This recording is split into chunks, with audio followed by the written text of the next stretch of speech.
tama ka dyan, Bea, no? A lot has happened since yung last State of the Nation address ni President Ferdinand Marcos Jr. We saw a series of leadership shake-up. If last year, yung kasama niya dun sa rostrum ay yung dalawang leader ng magkabilang chamber na si dating Senate President Chief Escudero at Ferdinand Martin Romualdez, yung cousin niya bilang House Speaker this time around magkaibang leader or ibang leader ng chamber yung mga kasama niya.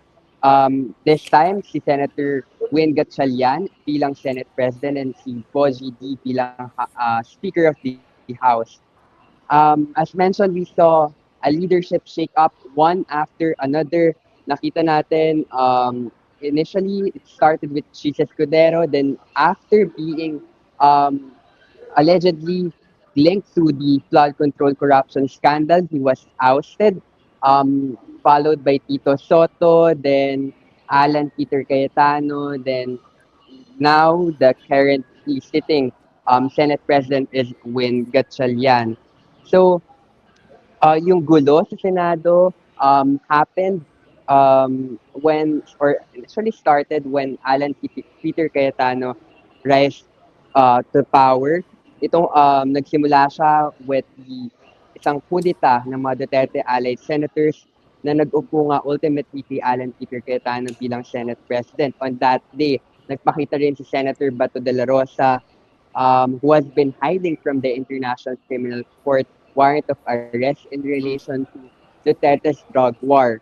And on that same day, in May, the NBI attempted to arrest him but failed with the help of Bato's ally, Alan Peter Cayetano.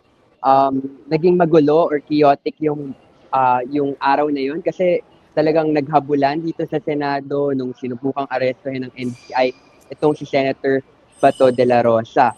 And then after that, few days later, nagkaroon din ng putukan o barilan dito sa Senado between the NBI and the Senate Sergeant at Arms. No? So there are two competing narratives about what transpired.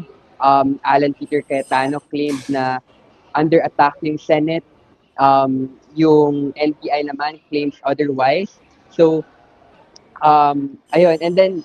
And coincidentally, that day or a night matapos yung barila na yun, Senator Bato de la Rosa went in hiding. And until now, hindi pa rin siya nagpapakita dito sa Senado.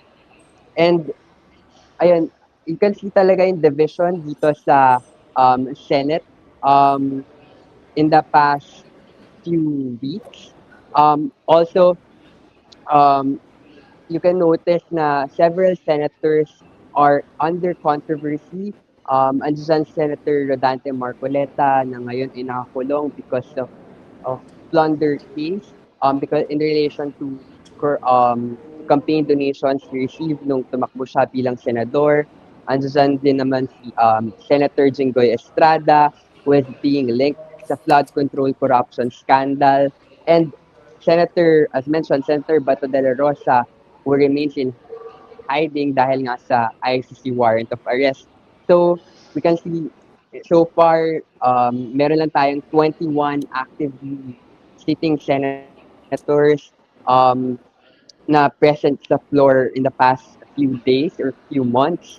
And yeah, so yung pag-install naman kay Senator Win Gatchalian bilang Senate President, naging challenging din siya in terms of number.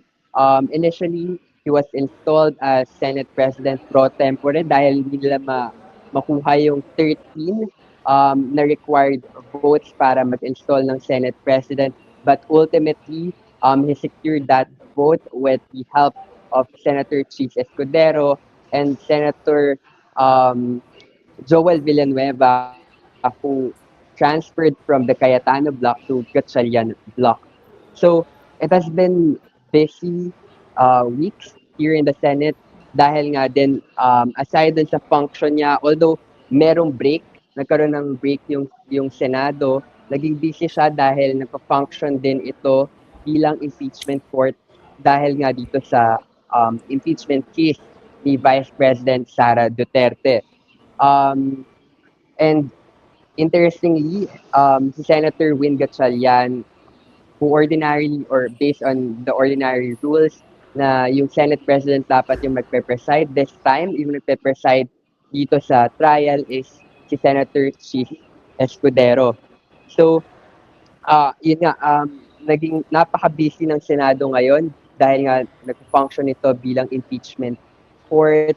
Ang sabi ni Senator Win Gatchalian, strategic daw yung pag-appoint ni Senator Chis Escudero bilang presiding officer bukod sa pagiging lawyer niya. Kinonsider din nila na magiging busy yung function ng isang presiding officer. So, para hindi raw maantala yung other functions ng Senado bilang legislative body, ay talagang inappoint nila si Senator Chis Escudero at para makapag-focus naman si Win bilang Senate President and its function as a legislative body.